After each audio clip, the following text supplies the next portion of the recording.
첫 번째 질문입니다.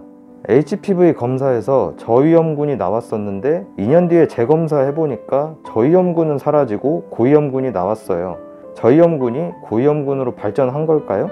네, HPV의 종류가 사실 한 100여 가지 이상으로 매우 다양해요. 근데 이때 사마귀와 같은 병변을 나타내는 유형을 저위험군, 암으로 보통 발전하기 쉬운 유형을 고위험군이라고 칭하게 됩니다.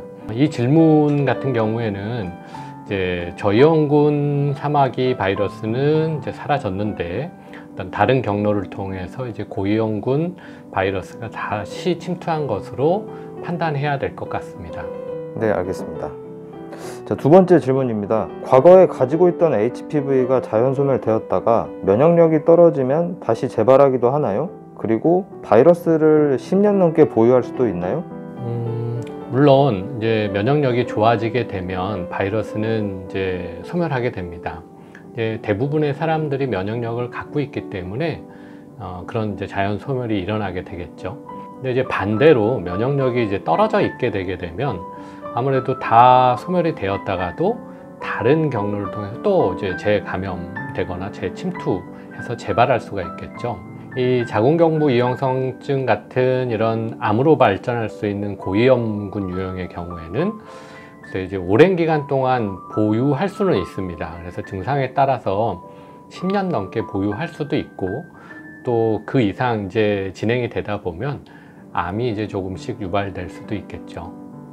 그러면 만약에 남성과 여성 한쪽이 바이러스를 보유한다고 가정했을 때 남자친구, 남편 또는 여자친구, 아내와 관계만 가졌는데 서로 다른 유형의 바이러스 번호가 나올 수도 있나요? 임상에서 진료를 하다 보면 서로 번호도 다르고 이러다 보니까 많이 오해도 생기게 되고 여러 가지 심리적인 그런 문제에 봉착하게 됩니다. 근데 실제로 이 HPV는 성관계에 의해서 많이 감염되는 것일 뿐 성관계로만 감염되는 건 아닙니다. 일상생활에서도 HPV에 감염될 수 있기 때문에 실제로 관계 이외에 추가적인 바이러스 감염이 충분히 있을 수 있어요. 네 번째 질문입니다.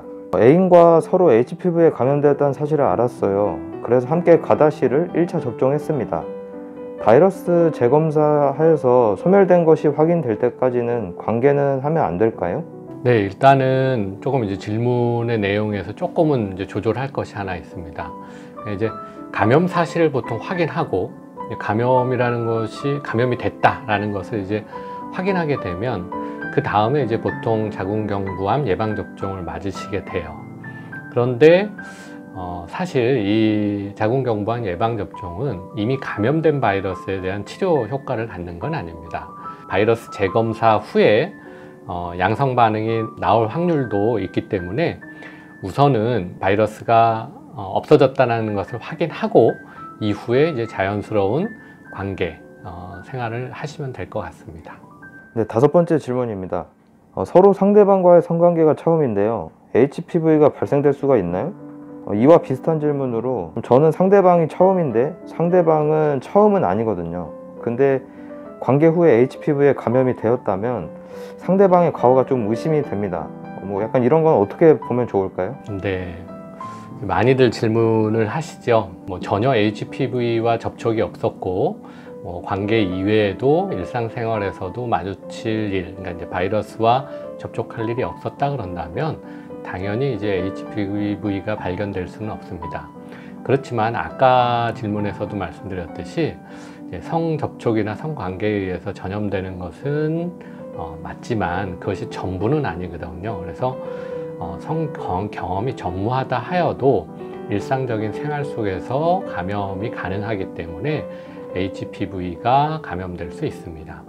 다만 외부 병변으로 나타나지 않고 전복기를 거치거나 미세하게 증상이 있는데 그걸 발견하지 못하고 있을 수도 있겠죠. 더 중요한 것은 상대방을 의심하거나 정서적으로 이렇게 고통을 받으시지 마시고 더욱 서로 간의 건강한 관계를 위해서 검사 잘 받으시고 문제가 있다면 잘 치료받으시는 것이 좋을 것으로 보입니다.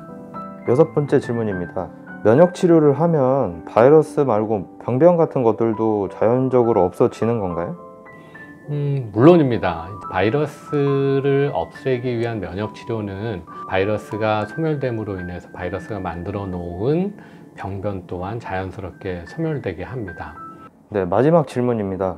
여성 같은 경우에는 HPV 감염으로 인해서 자궁경부 이형성증, 그리고 이게 더 심해지면은 자궁경부 암으로 발전이 되는데, 그러면 HPV로 인해서 남자도 암으로 발전할 수가 있을까요? 물론입니다. 남성도 고환암, 전립선암 이런 어떤 문제를 일으키기도 합니다. 음낭암이라던가요, 아니면 표피, 음경포피 이런 데 이제 문제를 일으키게 되죠. 가능성은 충분히 있고요. 다만 남성의 경우 이제 HPV 감염 이후에 암 발생률은 사실 빈도수가 그렇게 높지는 않습니다. 그래서 너무 걱정하실 거는 아니라고 보여집니다. 직접적인 성관계나 구강성교가 아닌 그냥 단순히 뽀뽀 아니면 키스로도 혹시 감염이 될 수 있나요? 네, HPV의 감염은 이제 접촉을 통해서 이루어지는데요. 접촉은 직접적인 환부의 접촉이나 아니면 간접적인 접촉 둘 다 해당이 될 수 있는데, 키스나 이런 구강성교 같은 어떤 체액의 교환이 이루어지는 경우에는 당연히 감염 가능성이 더 높아지겠고요. 간단한 뽀뽀나 이런 정도는 사실은 가능성이 크지는 않습니다. 다만 이제 가능성이 제로가 아니기 때문에 언제나 좀 조심할 필요는 있겠죠. 자, 세 번째 질문입니다. 곤지름이 직접적으로 나타나진 않았지만 HPV 바이러스에만 감염된 경우에는 구강성교에 문제가 없나요? 환자분들이 많이 물어보시기도 하는데, 바이러스는 피부 점막세포에 침투할 수 있기 때문에 입 안으로도 당연히 전염될 수 있고, 입에 어떤 사막이나 곤지름 같은 조직을 만들어낼 수 있기 때문에 최대한 자제하시는 것이 좋습니다. 네 번째 질문입니다. 곤지름 치료 후에 재발이 되지는 않았는데 성관계를 가져도 될까요? 정확하게 언제부터 가능한 건가요? 만약에 이제 곤지름을 레이저 시술 등으로 제거를 하셨다면, 제거한 다음에는 바이러스가 남아있는지 확인을 해봐야 되거든요. 그 부분을 검사를 통해서 확인을 하고, 만약에 제거한 다음에 바이러스도 없다, 그러면 성생활을 하시는 건 전혀 상관없고요. 근데 바이러스는 남아 있었다, 예를 들어 6번이나 11번 같은 바이러스들이 있었다, 그러면 그 바이러스가 없어지는 걸 확인할 때까지는 성관계를 안 하시는 게 좋죠. 마지막 질문입니다. 한 번 제거했는데 다시 재발했다면 아직 바이러스를 가지고 있다는 의미죠. 그러면 완치를 위해서는 가다실 백신을 맞아야만 하는 건가요? 완치라는 개념이 바이러스가 완전히 소멸되는 것을 의미하는데요. 말씀하신 것처럼 곤지름 조직이 재발을 했다면 바이러스가 소멸되지 않고 남아있다는 것이고, 그 바이러스를 없애기 위해서 사실 가다실을 접종하는 건 아니고, 바이러스에 감염되지 않도록 미리 예방하는 차원에서 가다실을 접종하는 거기 때문에 치료적인 목적의 그 가다실은 사실은 크게 의미가 있지는 않고요. 예를 들어서 내가 6번이 감염돼 있다라면 그 외에 다른 번호들 11번이라던가 16번이라던가 이런 번호들의 감염을 막기 위해 가다실을 접종하게 되는 겁니다. 그래서 완치라는 개념으로 봤을 때는 가다실과의 연관성은 사실 그렇게 크지는 않죠. 그리고 이건 좀 약간 제가 개인적으로 그냥 갑자기 궁금한 건데, 근데 이제 아까 말씀하셨던 게 뭐 타액으로도 이렇게 감염이 될 수 있다라고 하셨는데, 뭐 예를 들어 손가락에 발생했을 때 직접적인 병변에 접촉이 없더라도 뭐 그런 타액으로 또 이게 전염이 똑같이 이제 되는 건지. 손가락에 예를 들어 사마귀가 있다. 네. 근데 이제 손을 물어뜯는 습관이 있다. 그런 경우에 입에도 생기는 경우가 많거든요. 특히 네. 어린아이들 같은 경우에. 그런 상황을 말씀하시는 거라면 충분히 가능하죠. 그리고 손에 있는 사마귀로 이제 예를 들어 직접적인 성관계가 아니더라도 이제 성접촉이 생기면 손에 있는 바이러스가 생식기에 전염될 수도 있죠. 물론 대부분의 경우는 유전장이 달라서 번호가 달라서 전염이 안 되는 경우도 많은데, 그래도 전염될 수도 있습니다. 네. 기본적으로는 뭐 병변에 좀 직접적인 접촉으로 인해서 그렇게 감염이 된다고 봐야겠네요. 그렇죠. 환부의 접촉, 그게 제일 큰 원인이긴 해요. 알겠습니다. 감사합니다. 곤지름이 남성보다 여성한테 더 치명적인 이유에 대해서 먼저 한번 좀 얘기해 볼게요. 남성들의 성기는 사실 좀 돌출되어 있잖아요. 그래서 그냥 일관적으로 봤을 때 뭐가 생기거나 이상이 있으면 좀 빨리 발견하는데, 그에 비해서 여성들의 성기는 막 걸려서 보거나 깊숙이 막 보려고 하지 않는 이상 미세한 병변을 좀 찾아내기가 좀 쉽지 않죠. 그래서 외형상 발견이 좀 늦어질 수 있다. 이게 첫 번째 이유고요. 또 하나는 이게 육안으로 보일 수 있는 부분뿐만이 아니라 질 안쪽으로 해서 자궁 경부까지 이렇게 쭉 연결되어 있는 하나의 트랙이거든요. 그러다 보니 HPV 바이러스가 외음부나 뭐 항문 주변이나 이런 데 눈에 보이는 데만 있는 게 아니라 자궁 경부 안쪽에도 바이러스에 감염이 되어 있고, 이로 인해서 여기서 계속적인 병변을 만들면 자궁 경부에 이형성증이 발병하는 경우들이 있습니다. 그래서 자궁 경부 이형성증이라든지 질 안에 있는 이형성증과 같은 그래서 이게 좀 더 심해지면 자궁 경부 암이 될 수도 있거든요. 그런 면에 있어서 더 치명적이라고 할 수 있습니다. 자, 방치하면 암으로 발생할 확률은 어떻게 되느냐, 이렇게 지금 되어 있는데 암으로 발생할 가능성은 거의 없습니다. 단 이렇다고 해서 우리가 안심할 수 없는 게, 곤지름과 형태는 굉장히 유사하지만 외음부 생식기 쪽에 발생하는 것 중에 외음부 이형성증이 있습니다. 이것은 암으로 발전할 가능성이 굉장히 높은 전암 단계의 병변이거든요. 그래서 단순히 곤지름인지 아니면 외음부 이형성증인지 이런 것들을 좀 확인하셔서 거기에 맞춰서 잘 치료를 해 나가셔야 될 것 같습니다. 상대 남자친구나 남편에게만 증상이 나타났다면 바람의 증거가 될 수 있을까? 굉장히 우리가 민감하게 보는 문제죠. 사실 바이러스가 잠복되어 있다가 증상이 발생하는 데까지 시간이 조금 걸리기 때문에 이것을 무조건 바람의 증거라고 조금 보기는 어려울 수 있습니다.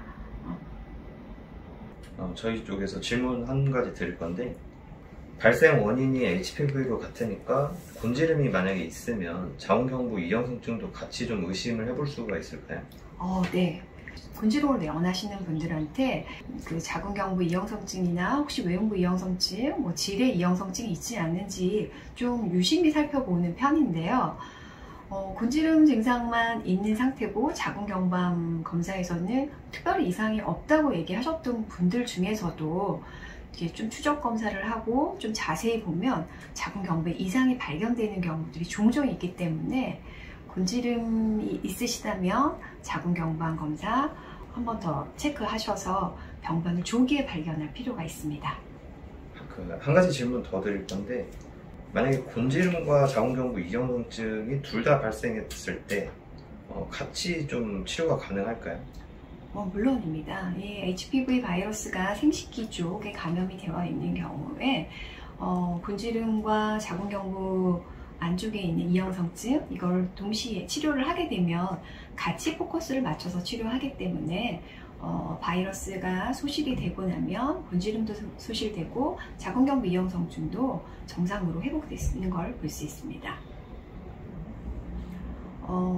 HPV 감염 시점으로부터 암이 발생하는 데는 대략 얼마나 걸릴까 하는 질문이 있는데요. 여기에 앞서서 HPV 감염이 됐을 때 이형성증으로 진행하는 데는 얼마나 시간이 걸릴까 라는 논문이 있어서 제가 그 얘기를 좀 먼저 할게요.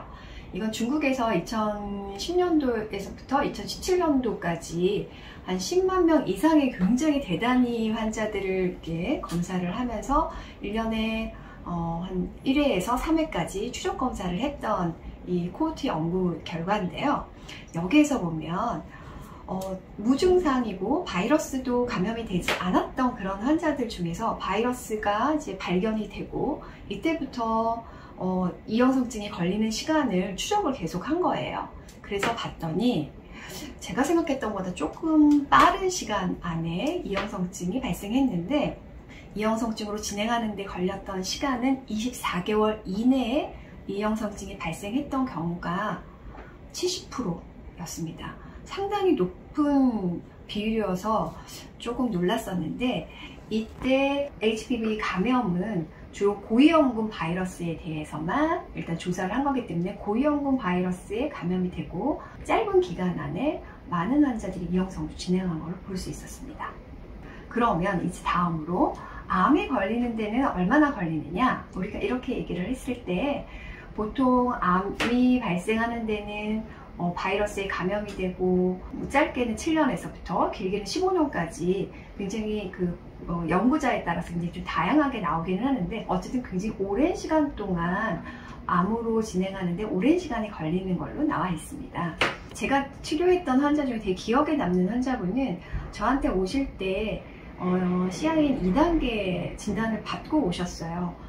수술을 안 하고 싶다라는 이제 의지를 가지고 오셨었는데 그 추적 검사를 제가 3개월 치료하고 추적 검사를 시켰었는데 이 환자의 경우는 3개월 만에 증상이 3단계로 진행을 했었던 경우입니다.